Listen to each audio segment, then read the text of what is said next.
1 in 10 South Africans has an addiction problem, and that number is expected to rise. We visited the Cape Town Drug Counselling Centre to gain further insight. South Africa is facing a huge challenge with drug addiction. More and more people come in for intakes, younger people also come in for intake, and also a lot of the adults, for example, that come in will be adults who've been using for a long period of time. It's no surprise to learn that one of the top 2 most abused substances in South Africa is alcohol.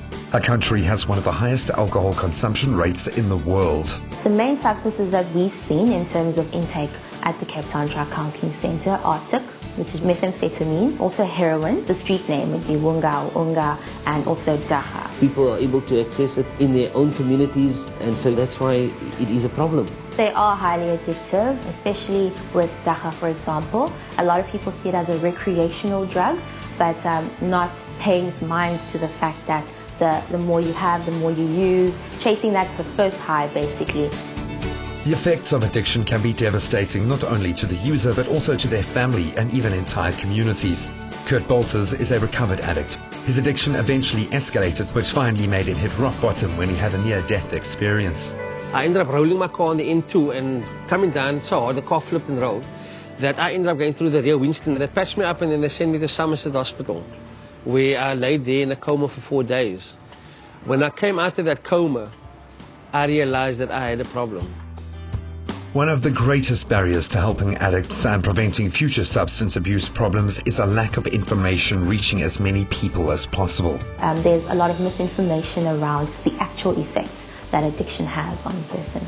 Things to look out for in terms of suspecting that your family member is using or you being concerned would be, first of all, personal hygiene.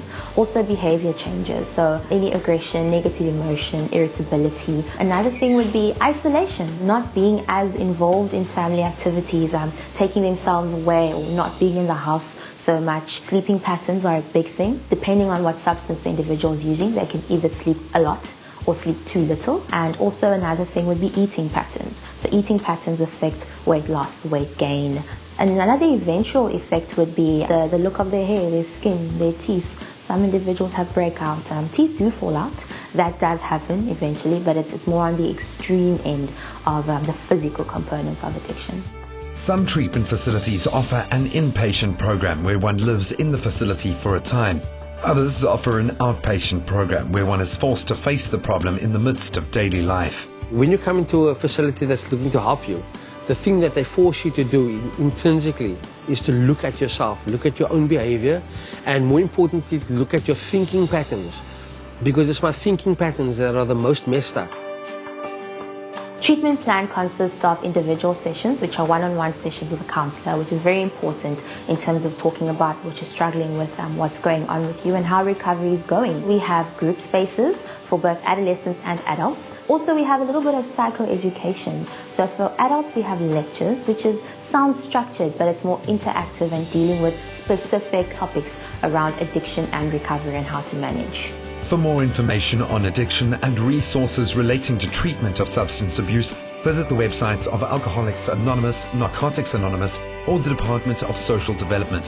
Remember, recovering is a daily, step-by-step process. I stay clean 1 day at a time. I go to meetings, which is Narcotics Anonymous, NA. I do step work, and the step work is essentially as part of the 12-step program of taking stock daily. But every day is a miracle all on its own. Don't become a statistic in our country's war against substance abuse. Speak to someone, seek help, and take control of your life again.